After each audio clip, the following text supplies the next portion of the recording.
So tip number 2 is to be consistent. So every sleep situation should be the same. We want our babies to know that when we put them in the bassinet or the crib, that sleep is the goal. That's the goal. If you are having sleep challenges as an adult, the first piece of advice I would give you is to not do anything other than sleep in your bed. So do not watch television in bed, don't read in bed, don't work in bed. Start sending a message to your brain and your body that when you go to that place, it's for sleep and sleep only. So I'm not a fan of lots of crib toys or mobiles or anything in the crib that sends a message that the crib might be for something else, something other than sleep.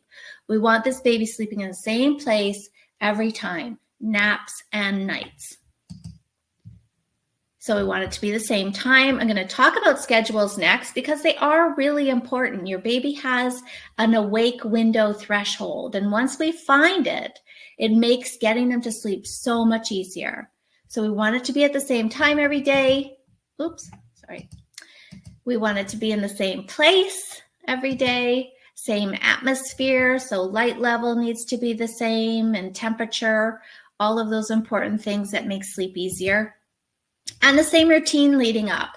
A lot of babies need that little bit of preparation time. I used to teach grade 1, and I learned quickly that children need some prep time. They're not great at just dropping what they're doing and moving right into another activity. And especially around naps, if we give our child just a little bit of prep, that they can get their mind around this idea that we're moving from this into nap time, it just makes the whole process much easier.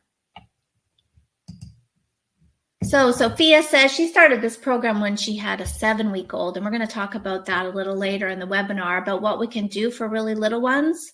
But she got her 7-week-old sleeping in the same place, put her in the crib awake, and by day 16, she wasn't making any fuss and she was sleeping in her own crib. And Stephanie says once her child was on a better schedule for naps and having an earlier bedtime, this little person turned into a really happy baby compared to the grumpy one that she had on her hands. They make a big difference.